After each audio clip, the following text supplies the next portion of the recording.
A very good evening and thank you for joining GBS News at 9. My name is Paul Madenge and our sign language interpreter tonight is Samuel Karaoke. And now to our very first story. Former President Uhuru Muigai Kenyatta, who is also Jubilee Party's leader, led a Jubilee meeting today in Murang'a County. The meeting brought together party officials and representatives from the entire central region to deliberate on their compass as they brace towards the 2027 polls. The caucus was made up of Jubilee Party flag bearer, who is also its party deputy, Dr. Fred Matiang'i, and Secretary General Jeremiah Kioni. Uhuru warned citizens of electing politicians who dish handouts without any agenda at heart, rather. He insisted that Kenyans have all it takes to elect the best leaders, as Matthew Perez reports.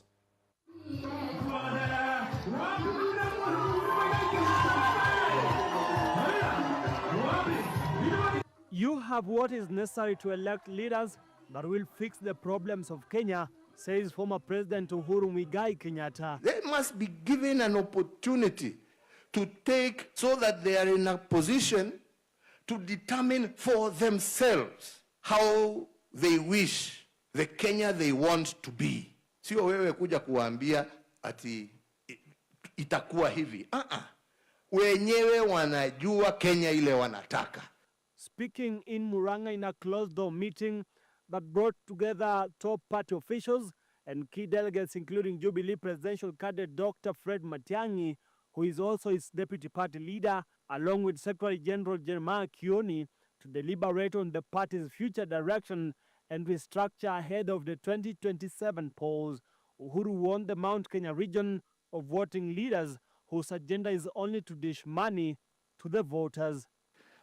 Wafunguliwe nafasi waweze kuchukua vyeo vya uongozi na kujitekelezea wenyewe yale ambaye wanataka. Yetu sisi ni kuwapatia mawaidha. Kenyatta, who to that stands as the de facto lead of the Jubilee Party, cautioned party officials against attacking Gachagua and other leaders, calling for mutual respect and political tolerance within the party. Retired president urged party members to focus on their political agenda rather than personal attacks, warning that continued discipline will not be tolerated. Kenyatta directed Jubilee Party Secretary General Jeremiah Kioni to take disciplinary action against those who defy his directive.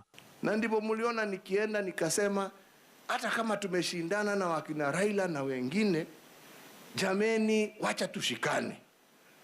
Kwa sababu tusiposhikana tutaendelea na huu uhasima, na huu uhasima huwezi kutusaidia na huwezi kutusongesha mbele. Uhuru expressed disappointment that some of the leaders had resorted to using social media to hurl insults at others while pretending to defend the party.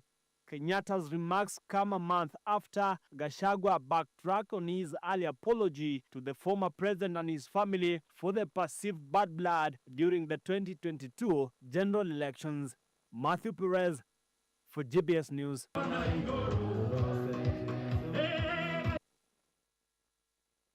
President William Ruto has officially launched the Nyota project in Kakamega County, a new initiative aimed at empowering young people across the country. The project, backed by the national government and international partners, seeks to create opportunities for youth through innovation, enterprise, and access to funding. Here are the details. Speaking during the Nyota project launch, President William Ruto assured the youth that Nyota project is designed to be inclusive and will reach young people from every part of Kenya, regardless of their background or location. Today, you are going to walk away here with some resources to escalate your business. Because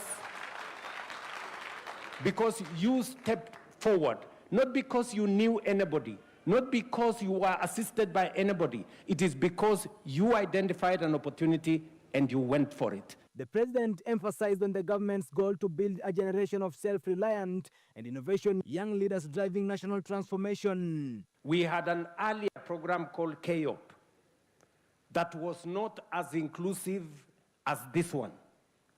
It was only in 17 counties. It benefited far fewer people. Isaac here was among the lucky ones. But when I came into office and there was a rollout of phase 2 of KEOP, I asked our friends, the World Bank, that we need to redesign the program so that it becomes much more inclusive. Vihiga County Governor Wilbur Otichlo, Busia County Governor Paul Nyongesa Otuoma, and Bungoma Governor Kenneth Lusaka jointly pledged their support for the Nyota program. They announced plans to introduce a 2-year waiver for all Nyota project beneficiaries to help them grow their startups and access market without financial constraints. Kama mimi Governor wa Vihiga County nitakaa na vijana wangu ambao wako pale na niko na mpangilio ya kuwapatia tax holiday so that we don't tax them for at least 1 or 2 years, kuhakikisha kwamba hawa wanaendelea kwanza, ndio baadaye tutaanza kuwatoa ushuru.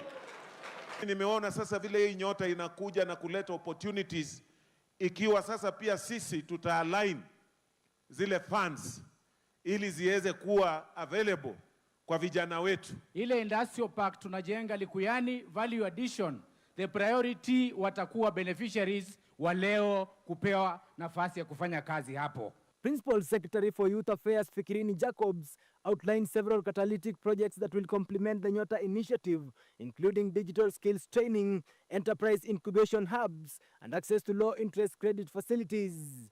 He said that the government is keen on ensuring that the young people are not trained but also supported to turn their ideas into viable businesses. Katika serikali yetu, mbali na State Department ya vijana, kuna mengi yanaendelea kuwafaa vijana. Kuna mambo ya kazi mtandaoni, iko kwa ICT and digital economy. Kuna youth in agribusiness na mkulima majuu, iko kwa agriculture. Na nyingine nyingi zaidi. Kitu ambacho tufanye nini ndo maana vijana wa taifa la Kenya wasaidie. Kupitia ushauri wa waziri wetu na Head of Public Service, tuna draft kitu inaitwa Youth Mainstreaming Policy.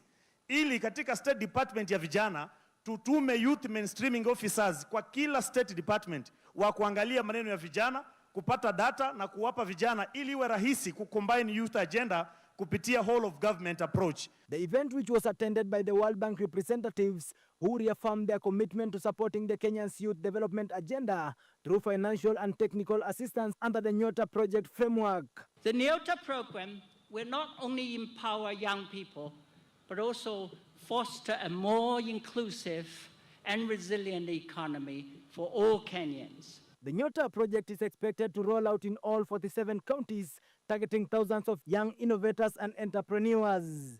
Na tayari naambiwa kuna watu tayari wamechukua 160 million shillings katika hii mkutano.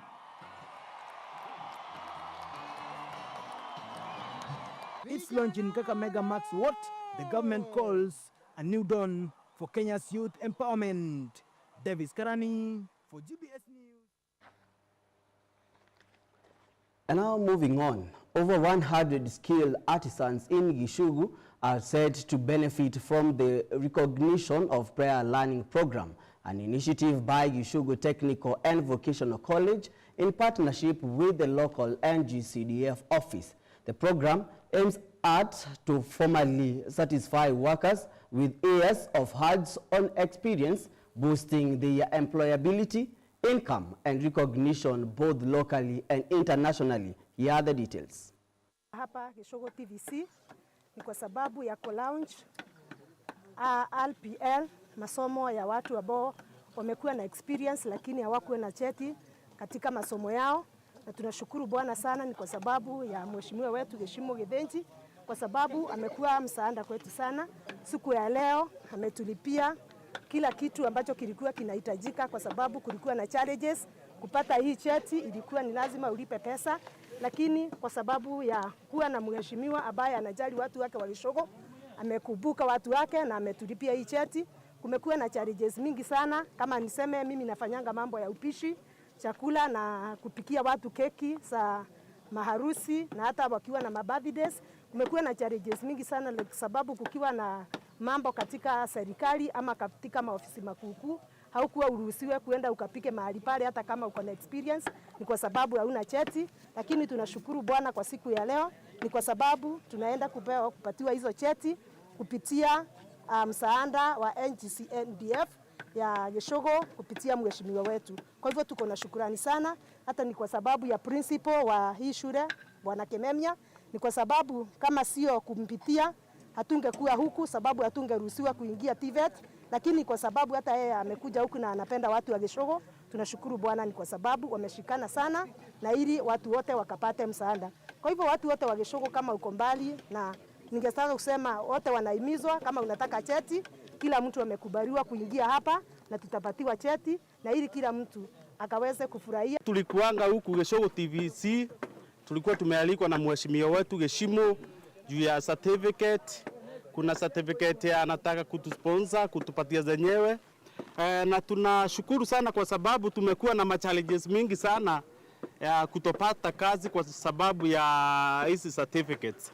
Like kwa sasa hivi kuna pali nilikuwa niitiwa kazi, lakini kwanza nikaulizwa kama niko na certificate na sikuwa na yenyewe by the way, so hiyo kazi ikaenda tu hivyo. But for now kwa sababu sasa tumeambiwa within kitu kama miezi 3 ijayo, next year tutakuwa na hizo zenyewe certificate na tutafurahi sana. Sasa hatutakuwa tukisafa sana, kwa sababu ukienda kuuliza kazi pahali kama sasa hivi unaulizwa kama uko na certificate, unasema unajaribu kuambia uko na experience, wanakuambia experience hawana haja na yenyewe, wako na haja na certificate. Na kweli unaona ni sawa, kwa sababu kama una certificate uweze ukawa convince ya kwamba ati unajua hiyo kazi. So we thank Geshimo kwa sababu ametusponsor na hizo certificate.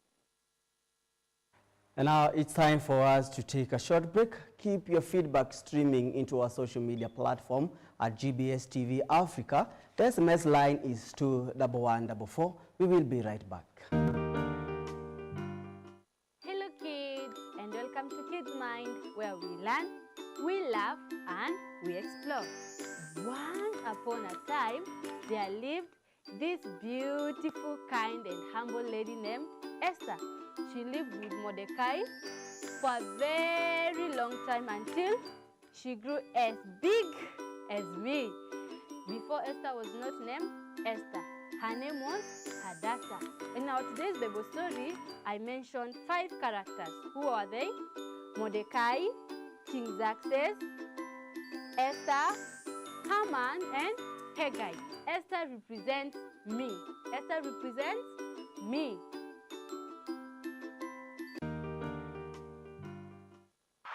We're going to be discussing dream chasing versus stability. Dream chasing versus stability. Okay, dream chasing nayo ni ngumu. Juu unaweza kuwa una chase impossible dreams. But yet unaweza kuwa una chase possible dreams. So wewe tu ngangana na dream yako, one day one time utafika hapo. Kifika certain stage in life, make decisions peke yako, ndio ukiregret usikuwa na mtu akublame. Just go for it. Ndio kikikuuma ni wewe imeuma. Kuramba. Na iki work out pia all the best, because si kila time utafail na si kila time utasucceed, but hauwezi jua kama hujajaribu. Mimi nitakuja hapa nikudanganye, soft life. Wewe hujui hiyo soft life inatoka wapi? You guys just want to fly, badala you take the stairs step by step. Obviously mtu wako pale juu alianzia somewhere. You can't tell me ati kama kuna alternative utafanya, si basi wewe fanya if that's what you want. Would you rather earn less doing what you love ama earn more doing what you hate? Mi hata sita kudanganya ati napenda kukufia nchi yangu just because of the money that is there. Si ati anapenda kukua KDF, but it's because of the money that is there. Okay, men are not smart like women.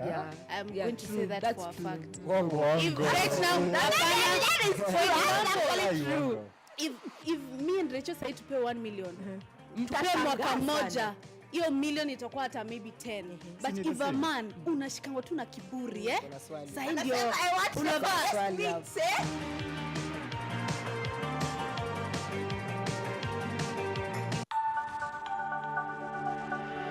everywhere. GBS.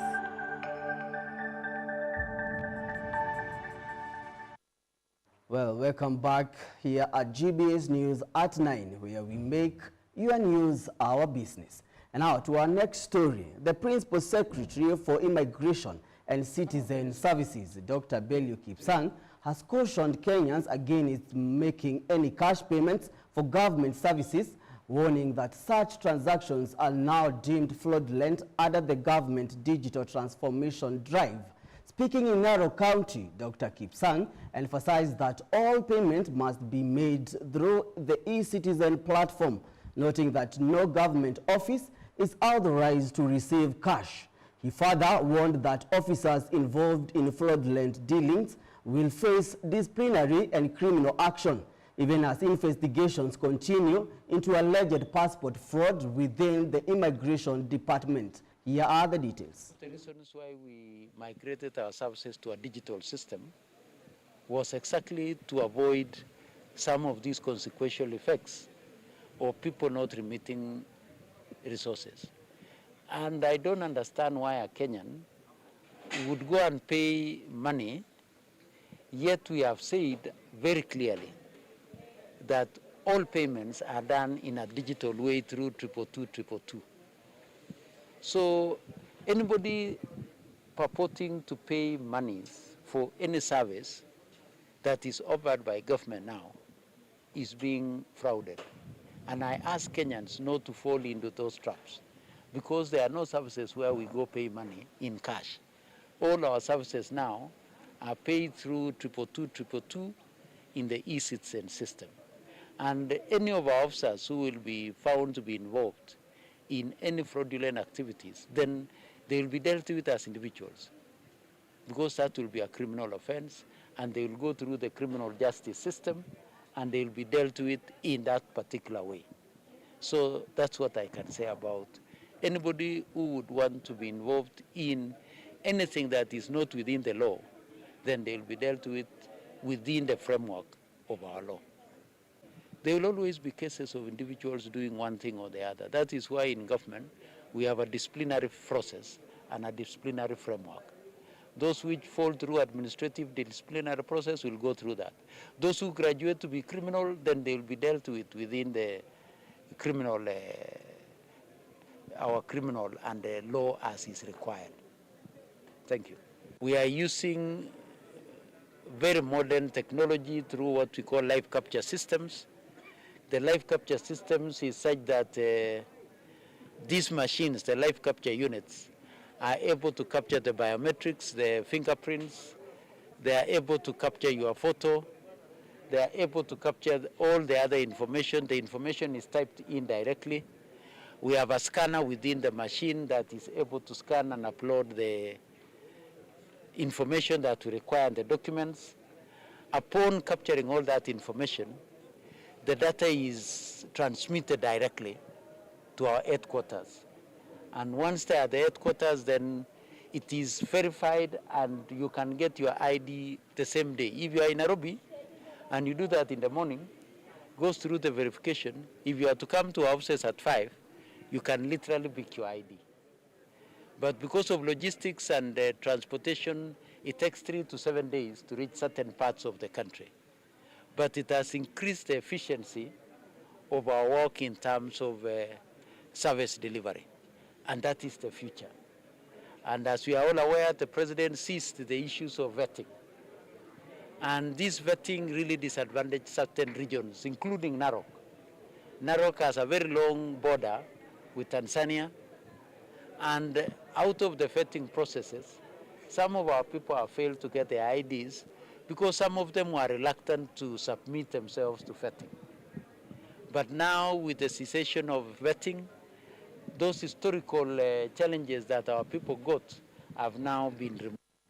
And now it's time for your most favorite segment of the bulletin, the sports news. Let's get sporty.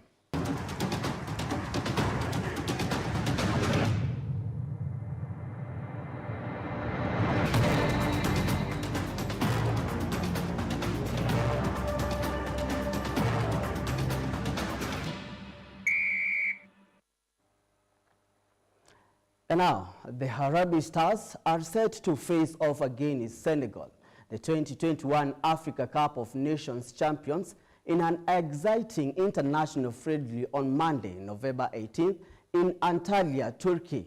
It's a crucial match for Kenya's coach Benny McCarthy, who will be testing fresh talent like debutants Adrian Kibet and Baron Ochieng. But starting in the away is Senegal squad, stacked with stars like Sadio Mane and Kalidou Koulibaly.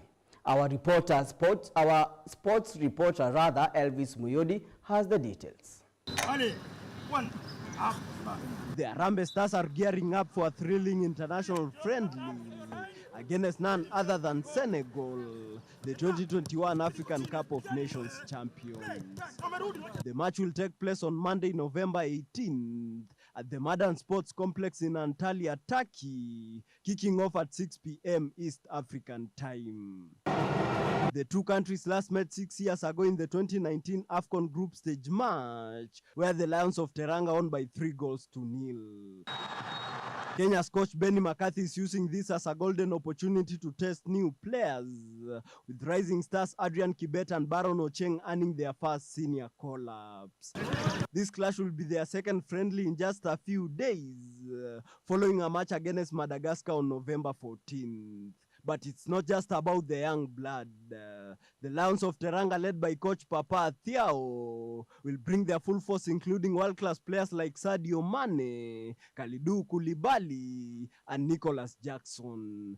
This will be a huge test for Kenya, especially after missing out on this year's AFCON and next year's World Cup. For Senegal, this is part of their build-up to their match against Brazil. The friendly against Kenya is a chance for them to stay sharp and focused ahead of their bigger challenge against the Samba Boys. Elvis Muyodi, GBS Sports.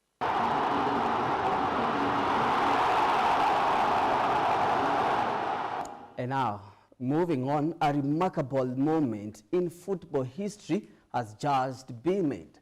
FIFA has officially set a new Guinness World Record for the most nationalities participating in the football exhibition match, with an incredible 69 nations represented on the single pitch. It's a powerful display of unity and diversity, proving once again that football truly is the world's game.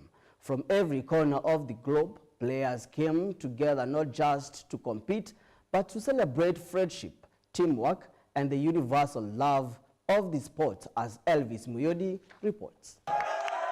In a truly historic moment for world football, FIFA has officially set a new Guinness World Record for the most nationalities participating in a football exhibition match. Today we're all together, playing in one pitch, trying to break a new record of having most nationality playing in one pitch. And this is also goes aligned with the vision of FIFA, making football, and mission of FIFA, making football truly global. And by making football truly global, also uniting different nationalities in one pitch and around one football ball. 69 nationalities came together on one pitch, united by a shared love for the beautiful game. This remarkable event wasn't just about competition, it was a global celebration of diversity, teamwork, and the unbreakable spirit of football. Surpassing the previous record of 53 nationalities set in Lyon, France back in 2019, this achievement stands as a powerful testament to the unifying force of sport. Every player touched the ball, every nation was represented, and every moment was verified to ensure fairness and authenticity. With referees, witnesses, and cameras capturing every play, the record was confirmed by Guinness World Records, making it official and unforgettable. Each player that participated today had to be on the pitch and contribute for at least 10 minutes. So that meant if I wasn't satisfied, if someone wasn't participating, they didn't touch the ball, they were not going to be counted towards the final total. So effort was a really important part of that, and team effort is what I think they're celebrating right now. Some more of the rules involved having qualified referees oversee the match, independent witnesses that were experienced and able to keep check on all of the rules that were met. We've got video evidence. We had to see that they were participating to the best of their ability. FIFA hailed the milestone as a symbol of football's unmatched ability to connect people across borders, languages and cultures. You could see everyone's joy, the excitement, the atmosphere. It's truly extraordinary. This shows there's this cultural and social mixing, and there's equality with men and women playing together, which is really exceptional. Football is mixed. It's for men, it's for women. This proves that men and women can play football together, and I think that is exactly FIFA's vision. More than just a game, this event showcased what makes football truly universal, a shared passion that brings the world together, one goal at a time. This record-breaking match now stands as a shining reminder that when we play as one, we all win together. Elvis Muyodi, GBS Sports. Well, we have come to the end of the news bulletin. It's always a pleasure having you on board.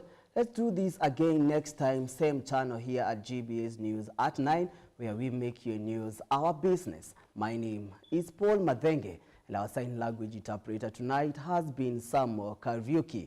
It's a good night from me.